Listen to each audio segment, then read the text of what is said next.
can't give you the date that I became interested. When I was a kid, I was the kid out, on the clover plants, catching the bees, watching them, even marking them when I was 5, 6 years of age. So it just progressed from there. I was doing some holiday work. I was carrying shingle to the roof for my uncle. He was a carpenter. The owner of the house, he is a bee farmer, and asked if I want to help him during those down period, and I said yes. Going into the hives a couple of times and seeing how the bees work, everything gets so fascinating. Lee and Worrell have been working together to breed strong and productive honeybees. Lee's yard is a refuge for these non-native pollinators, as well as native bees, wasps, and butterflies. Today, we meet a new arrival here. Bumbus pensylvanicus. They are native to the United States. When you see bumblebees in your yard, they're more likely the common eastern bumblebee. They are endangered, and the habitats are being destroyed based upon urbanization and agriculture, extensive agriculture production. I'm somewhat pleased, having learned, exactly what they are, that they're a bee that's at risk, to be able to provide a sanctuary where they can, not just live, but thrive. The bumblebees had colonized a gourd birdhouse similar to these purple martin gourds at Lake Alberta, but not all native bees form colonies.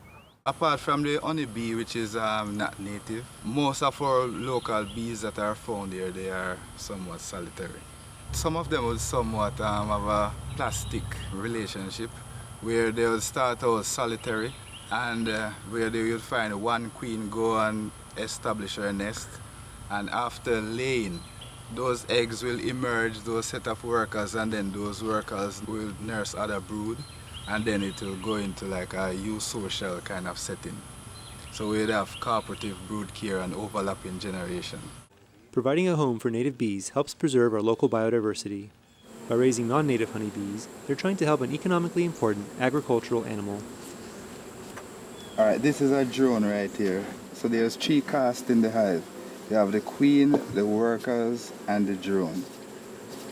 So the drone is the male bee, and the drone don't sting.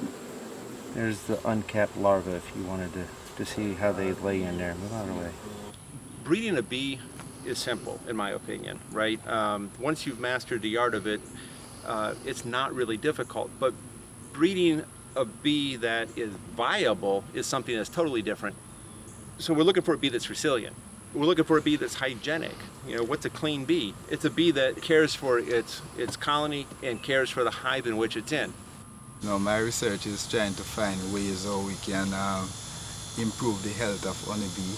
The collapse is a combination of issues. It's a combination of management, it's a combination of pests, it's a combination of improper pesticide use, monocropping, the agricultural practice, and as I said, urbanization where habitats are being destroyed. One pest we saw today was the small hive beetle. They lay their eggs in honey stores where their larvae will hatch. And they would pass their waste, and they would cause that stored honey to become acidic, and moisture level would increase, and it would cause the bees to just abscond and leave the hive. While Lee and Worrell manage their hives to best protect their bees, they're also looking to breed a bee that can survive on its own. We manage the colonies. We know they're going to make it to the winter, because if we see that they're starting to run a little bit shy on their stores, we'll supplement. But a bee in the wild doesn't do that, right? That colony would collapse. So we're looking to build a bee that is capable of overwintering in and of itself. So the genetics that we're producing here will be injected into the environment around us. Both honeybees and our native pollinators need habitat to survive. That habitat could be right in your yard. I'd say about 3/4 of an acre we converted into a natural pollinator habitat, if you will. While this segment is focused on bees, it's not just the bees that we're trying to support here.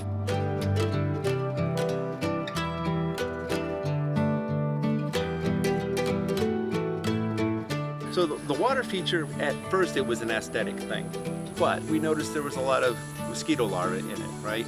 And so mosquito larvae led me to putting some fish into it. And the fish were there. And then we noticed the bees were starting to come over, so I put some lily pads into it. And so it's grown now.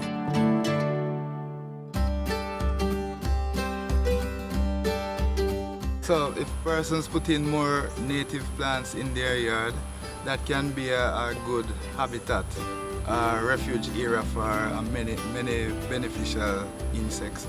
You'll find a lot of different solitary native pollinators. You'll find the bumblebee, you'll find the honeybee, you'll find other insects also that are feeding on them. So it's like a complete ecosystem. For WFSU, I'm Rob Diaz de Villegas.